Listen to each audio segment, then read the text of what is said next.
Assalamualaikum warahmatullahi wabarakatuh. Selamat pagi adik-adik semuanya. Jumpa lagi kita dalam materi IPA. Hari ini kita akan belajar tentang sistem peredaran darah.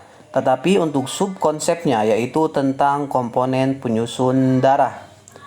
Siapkan alat tulis kalian, nanti catat yang ada di slide yang akan Bapak sampaikan.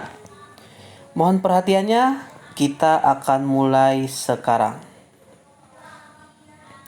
Sebelum kita masuk materi, ada kompetensi dasar yang harus kalian ketahui, yaitu menganalisis sistem peredaran darah pada manusia dan memahami gangguan pada sistem peredaran darah, serta upaya menjaga kesehatan sistem peredaran darah.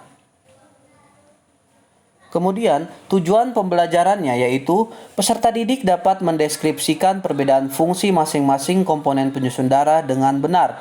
Yang kedua, peserta didik dapat mendeskripsikan proses pembekuan darah dengan tepat. Nah, di sini Bapak telah menampilkan sebuah video. Kalian akan tahu apa itu darah, apa fungsi darah, apa saja komponen darah, dan bagaimana proses pembekuan darah. Kalian simak baik-baik video yang akan Bapak tampilkan.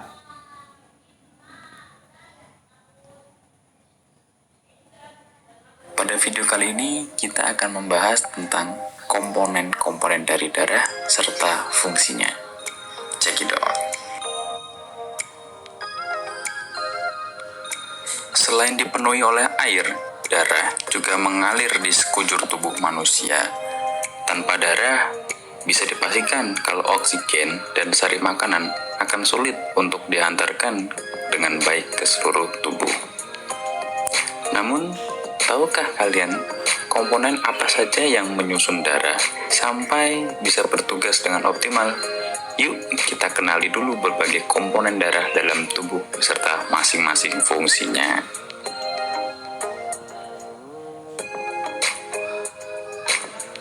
Darah tersusun dari kombinasi antara plasma darah dan sel-sel darah. Sel-sel darah ini dibagi menjadi 3 jenis, yaitu sel darah merah, sel darah putih, dan trombosit. Jadi, secara keseluruhan, komponen darah manusia ada 4 macam, yaitu plasma darah, sel darah merah, sel darah putih, dan trombosit. Semua komponen ini memiliki tugas dan fungsinya masing-masing yang digunakan untuk mendukung kerja darah di dalam tubuh kita.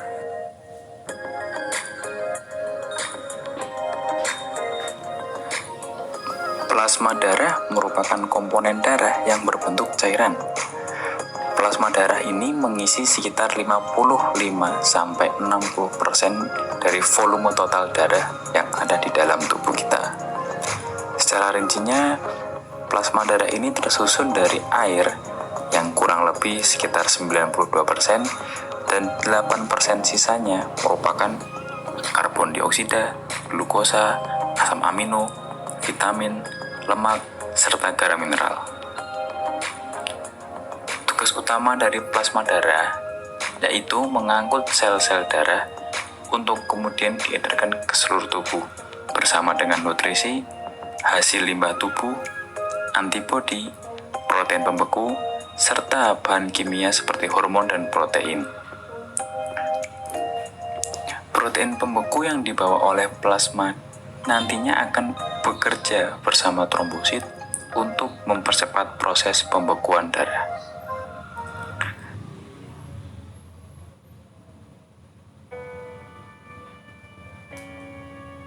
Jika plasma darah menyumbang sekitar 55-60% dari total volume darah, maka sel darah mengisi sisanya, yaitu kurang lebih sekitar 40-45%, yang terdiri dari sel darah merah, sel darah putih, dan trombosit.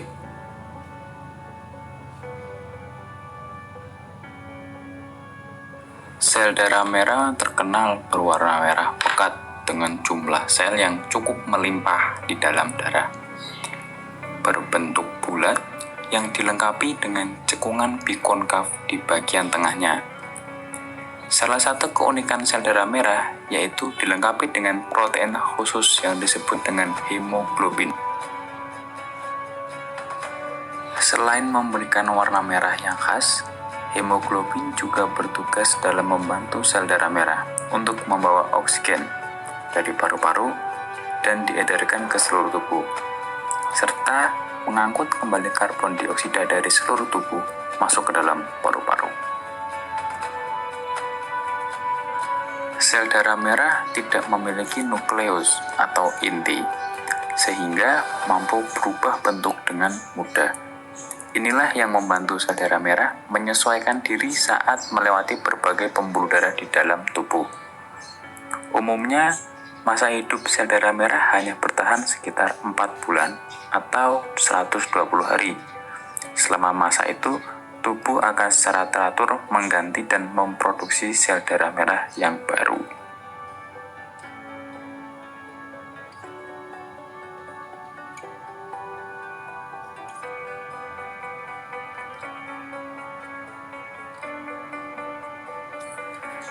Dibandingkan dengan sel darah merah, sel darah putih ini memiliki jumlah yang jauh lebih sedikit loh.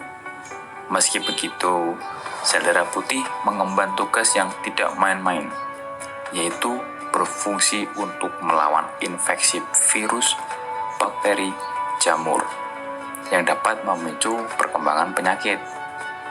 Pasalnya, sel darah putih memproduksi antibodi yang akan membantu memerangi zat asing tersebut. Sel darah putih diproduksi oleh sum-sum tulang dengan berbagai jenis yang berbeda, meliputi neutrofil, limfosit, monokosit, eosinofil, dan basofil. Semuanya memiliki tugas yang sama untuk menjaga sistem kekebalan tubuh. Masa hidup sel darah putih pun cukup lama, bisa dalam hitungan hari, bulan, hingga tahun, tergantung jenisnya. Sekarang kita lihat yuk bagaimana leukosit atau sel darah putih ini dalam memerangi zat asing seperti virus maupun bakteri.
Berbeda dengan sel darah putih dan sel darah merah, trombosit sebenarnya bukan sel, melainkan sebuah fragmen sel berukuran kecil.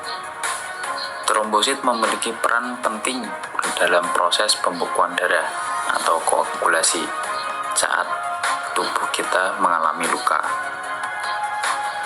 Trombosit akan membentuk sumbatan bersama benang fibrin guna menghentikan pendarahan sekaligus merangsang pertumbuhan jaringan baru di area luka. Jumlah trombosit normal di dalam darah yaitu antara 150.000 sampai 400.000 trombosit per mikroliter darah. Jika jumlah trombosit lebih tinggi dari kisaran normal, maka dapat mengakibatkan pembekuan darah yang tidak diperlukan. Akibatnya, bisa berisiko menimbulkan penyakit stroke dan serangan jantung. Sementara, bila seseorang kekurangan jumlah trombosit di dalam darah, maka akan menyebabkan pendarahan yang hebat karena darah sulit membeku.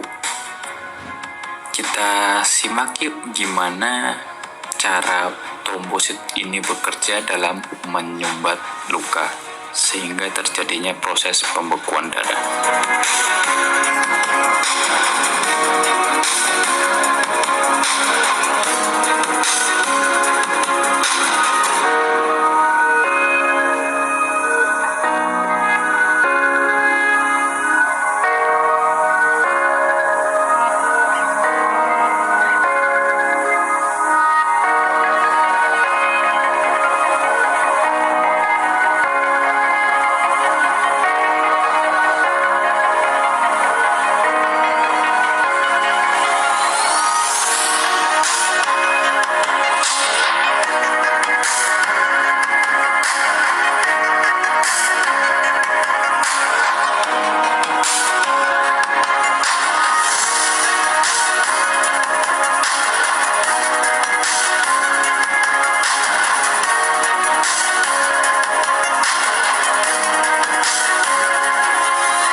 Sekian video dari kami ya sobat.